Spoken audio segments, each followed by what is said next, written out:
So everyone, good evening from Galilee, from Israel. This is Amir Tsarfati. Today, it's April. Excuse me. Today is March 31st. It's Saturday, March 31st. Tomorrow, I'll be live. It's Resurrection Sunday. Some of you call it Easter, but again, tomorrow. I just want you to know that tomorrow it's going to be a live update, a live teaching, and it's not April's Fool Day. I mean, it's a real thing that we're going to do tomorrow. So here we are. I'm going to talk for a few minutes about what's going on in Gaza right now and the international reaction to the events in Gaza. Then we're going to talk about what's going on in Syria, and we're also going to talk about a couple other things. But first of all, I want to tell you, a lot of people wrote me, knowing that I'm about to leave next week to Turkey and Greece to start filming our new project, Bible Lands Unveiled. Quite a few people wrote me, and they said that they're very concerned about me traveling to Turkey nowadays. In fact, some people had some dreams and visions, and they wanted to share with me, basically warning me not to go. I'm not afraid, and I'm not normally canceling things this way just because somebody said it's dangerous. However, when we received an email from our counterparts in Turkey, the Turkish producers told us that it's better not to come, or if I am to go to Turkey, I need to basically delete all of my YouTube content because of my criticism on Erdogan. Or I don't think I criticize anything. I think I just report things that are happening. In fact, Turkey is in a very, very bad spot right now. Probably it's in its worst shape right now, as far as the fear and the terror that is in the streets, and it's not what it used to be. And we decided to, once we got that email, when we realized that my safety and my freedom is not secured over there, we decided to change our plans. And I'll be flying, in fact, to Rome, and I'll be teaching twice in Rome, Bible studies. One will be next to the Colosseum, and the other one will be next to the Vatican. And God gave me two messages. It's interesting. One is related to the book of Romans, and both of them are actually related to the book of Romans. But one is completely about Israel, about to the Jews first. The title will be When in Rome, to the Jews first. And it's very interesting. I asked the Lord, why is it that you take me all the way to Rome to teach a message on the Jewish people first? And the Lord told me, basically, everywhere Paul went, and even while being in Rome, he made sure that he fulfills his duty to go to the Jewish people first. And he shared with them. And even while being completely in his chains, probably days or weeks before his death, Paul summoned all the Jewish people to his apartment in Rome, of all places. And Paul gave them a very interesting, I'm not sure if it's called speech, but it says in Acts chapter 28, it says, and it came to pass that after these days that Paul called the leaders of the Jews together. And that's when he came back to Rome. Oh, so when they had come together, he said to them, men and brethren, though I have done nothing against our people or the customs of our fathers, yet I was delivered as a prisoner from Jerusalem into the hands of the Romans, who when they had examined me wanted to let me go, because they found there was no cause for putting me to death. But when the Jews spoke against it, I was compelled to appeal to Caesar. Not that I have anything of which to accuse my nation, For this reason, therefore, I have called for you to see you and speak with you, because for the hope of Israel, I am bound with this chain. Wow. Can you imagine Paul, an ultra-Orthodox Jew, is in Rome, and he's summoning the Jewish people, and he's telling them, I have nothing against you. I totally understand the blindness of our nation. I also understand that it's a blindness that God gave them because of their hardening of their hearts. But I want to tell you something. This chain on me, it is because of the hope of Israel. He is the hope of Israel. And it's always, always going to be to the Jew first that I will give my message. And so we're going to examine that even while in Rome. And then the other one, the other message in Rome will be, it's not about religion, brother. And the Vatican will be right behind me. So I'm going to teach in Rome, in Athens, in Corinth, and in Thessaloniki. And I'm really looking forward to it, because this is, to me, I know that there's millions of Christians around the world that will never be able to come to Israel nor to any of those Bible lands. And my heart is to bring Israel to them and to bring Bible lands to them, and to make them understand the Word of God in the context of the places and the events, and of course the history, geography, topography, and everything. And so I can't wait to film those teachings, and I can't wait to release those DVDs and those teachings online. So pray for us. Next Friday we're leaving to Rome, and pray for us that the Lord will bless those things. And I'm confident that He who began the good work will be faithful to complete it.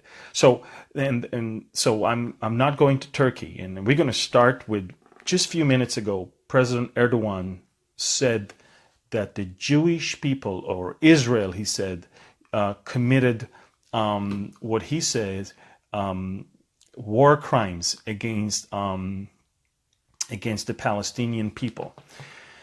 And let me just explain what happened. The Palestinians have failed on almost every parameter. It's the international community that is not on their side. It's UN condemnation that is no longer automatically there because of the new US administration. The Sunni Arab world is not on their side anymore. You're talking about even the reconciliation between Hamas and Fatah is no longer there. The Israeli public we don't believe them anymore that they really want peace. I mean, it's a colossal failure. And what happened is that they decided that they will get the attention of the whole world and of themselves if they just bring thousands of people to mass around the border between Israel and Gaza. Now, bear in mind, Israel pulled out of Gaza in 2004, and you need to understand that we did that unilaterally, but we moved back to the international border, which means Gaza is no longer an occupied territory. Now, since Gaza is a launching pad for so many rockets, and since Gaza was taken over by a terrorist organization called Hamas, Israel completely locked Gaza from our side. We say, you want to have connections with Egypt, that's fine, but we're not going to allow you to freely go in and out of Israel and bring all those bombs and explosives. It's out of the question. We're definitely going to let food and medicine or anything you need into the Gaza Strip. We will definitely do that, but we're not going to open the Gaza Strip to Israel as if nothing is happening when the terrorist organization is taking over. Now, you need to understand also that most Gazans understand Hamas is the worst nightmare that they ever had. And in fact, for the last 10 years, Hamas is ruling Gaza, and it brought Gaza to the worst situation they've ever been. Now, bear in mind that they promised a march of 1 million people, and barely 20,000 showed up. Now, Israeli intelligence, knew exactly that they're going to use this mass gathering of thousands of people to infiltrate through the fence into Israel, and to let terrorists, under the guise of some popular peaceful demonstration. We knew that they're planning on sending terrorists, and so they did. In fact, if Israel killed anyone, we killed armed people. We killed terrorists. We killed several people that tried to plant bombs, and we killed people who tried to infiltrate with guns on them. So peaceful it wasn't. Civilian it wasn't. And it was everything we expected it to be and more. And trust me, the casualties, 16, was nothing compared to what it could have been. And I want to tell you something. 16 people, and I'm talking about innocent people in Syria, women and children that die almost every hour, nobody cares about them. Nobody convened the Security Council of the United Nations. Nobody does a thing. But 16 Palestinians, of which most of them are armed and try to infiltrate into Israel, that is a war crime. That is, we need to investigate that. The Security Council convenes. The UN Secretary General says, well, let's have an independent investigation of how they died. It's very simple. They died because they tried to cross the border with weapons on them. You don't have to be rocket scientists to find it. We can provide you all the evidences. We have all the videos. We have all the footage. We found those guns on them and those hand grenades on them. Are you kidding me? The world finds time in the Security Council to condemn Israel that is trying to protect its borders, but says nothing about the ongoing slaughter in Syria, which is again the hypocrisy of the UN.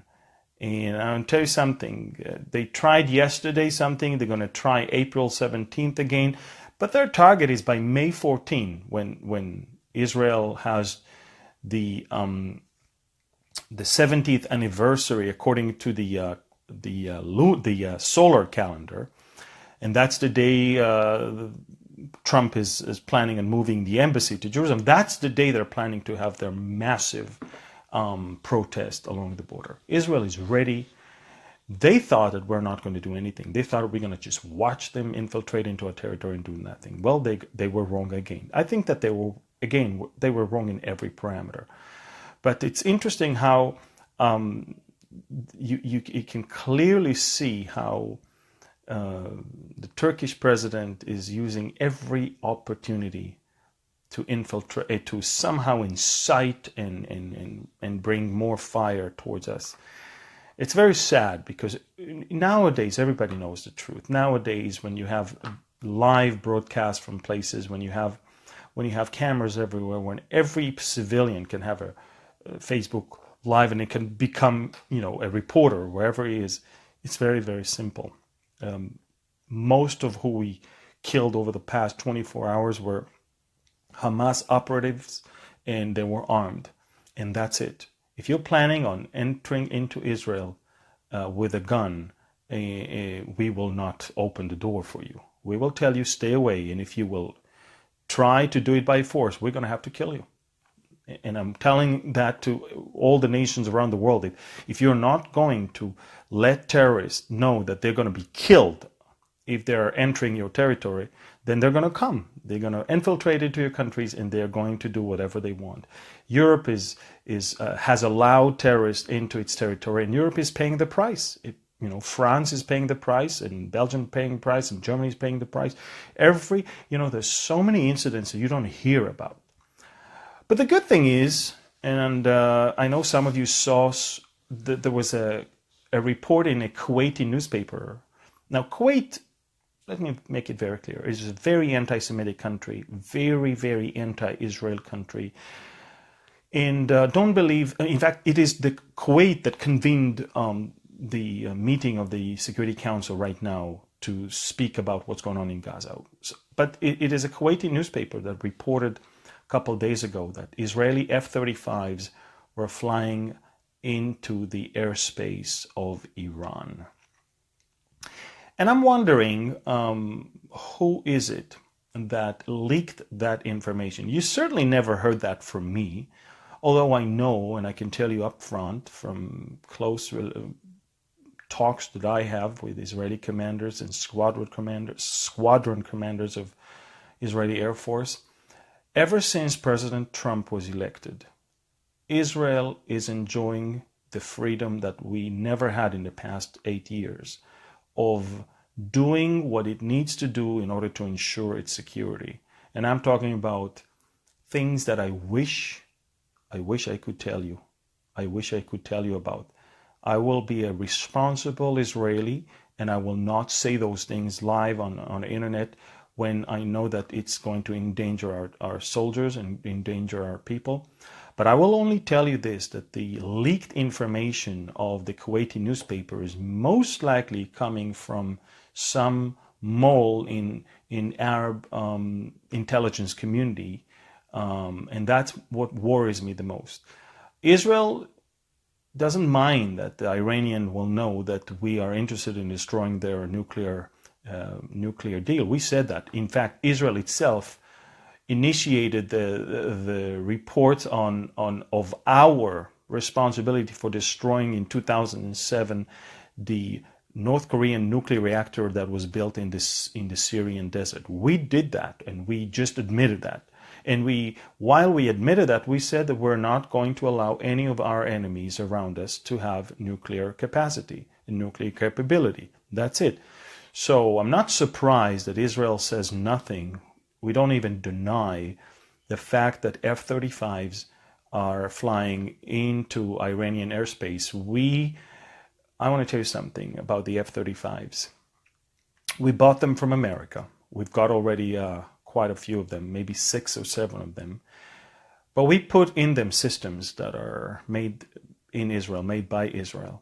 And there are systems that allow the stealth jet fighter to even be more creative and more invisible. And the Russian raiders and the Iranian raiders, in fact, most of the region, they never heard about those flights.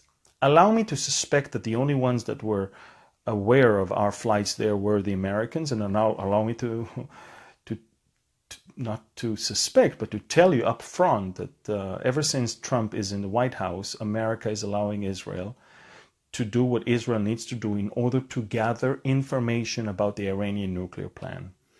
For the 8 years of Obama's administration, we were warned by Obama, don't even think about flying towards Iran, certainly not to attack there. And I want to tell you that in the last year, Israel had more operations in the depth of our enemy's territory, more than in 1 year. We had more operations than all 8 years combined.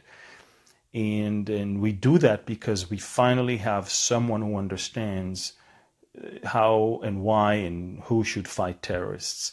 And this is the one thing I admire about President Trump, is that you don't have to be a rocket scientist. You just have to understand there's the good guys and there's the bad guys. The good guys will always tell you the truth. The bad guys will always lie to your face. And the good guys will be on your side all the time. And the bad guys will only be with you when they need you. And they'll turn their back to you when you're no longer helping them somehow. And he could see that immediately. And he doesn't believe the Iranians. He knows that the Iranians are very sneaky. They're snakes.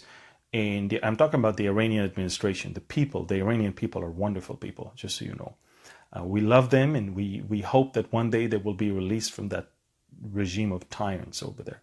But I want to tell you that President Trump is in actions and in words is signaling to the world that in mid-May he's probably going to pull out of the Iranian nuclear deal. And that's why the Europeans are very concerned right now. In fact, the Europeans are standing firm with Trump when it comes to what's going on in Syria right now. And just like Kim Jong-un, the Europeans understand that in the White House, there is someone who's not playing games. And there is someone they can call him crazy, but he is crazy. He's crazy because it's unknown in the realm of diplomacy to see someone who says one thing and means it.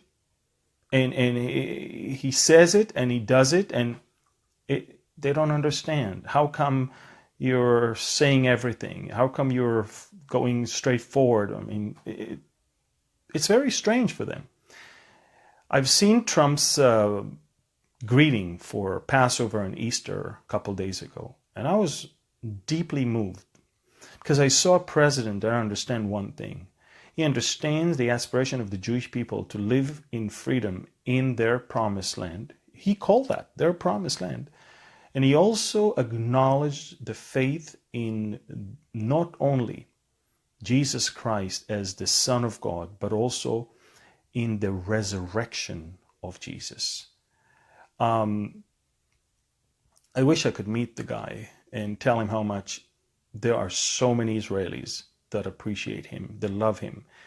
And I can tell you another thing. I can tell you that it's very easy to always think about his shortcomings and more so about his vices and bad past. I want to tell you something. We are all sinners saved by grace. And I can tell you one thing. From what I know, and I know that some of you may not agree with me, but I know some of the advisory members of President Trump when it comes to spiritual matters. And they told me that towards the end of the election campaign, about a month before the elections, when all the bad, terrible, locker room conversation was leaked to the media, that was the time President Trump understood his sinful nature and realized how much he needs Jesus. And it's interesting, ever since, you see he's very, very consistent in his support in Christianity and Christians and in Judeo-Christian principles. It's very, very interesting also that most of what they come up with is old stuff.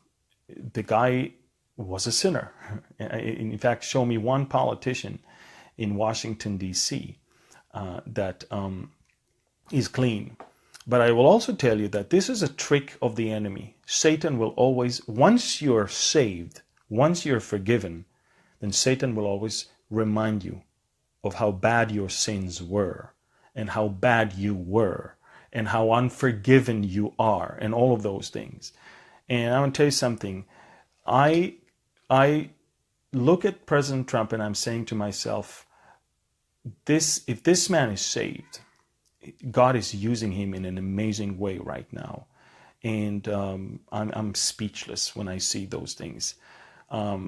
He's so bold in the way he speaks, not only to the people of the world, but also to the media. And he puts the Midianites right where they need to be, and he tells them the truth to their faces. And they don't like him, and if the media loves you, you're in trouble.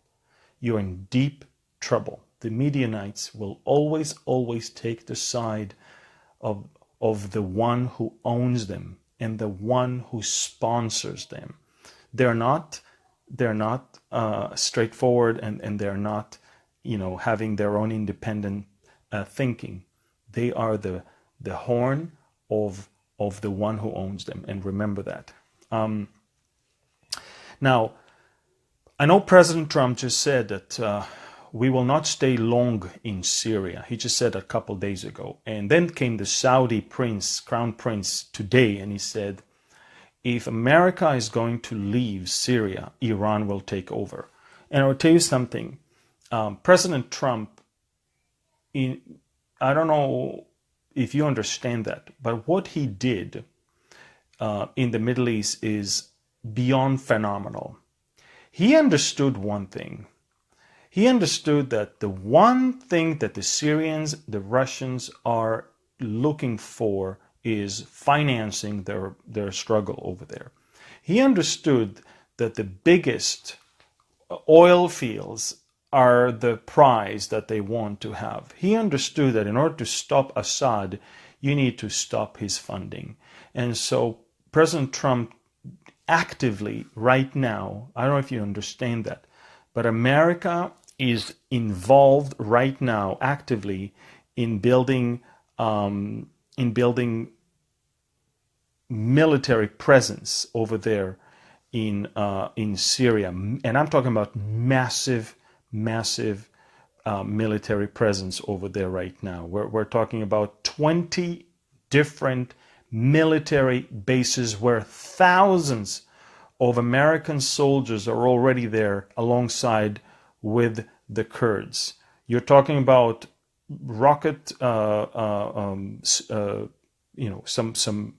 bases that are shielded from rockets all around those oil and gas fields in the Syrian area east of the Euphrates.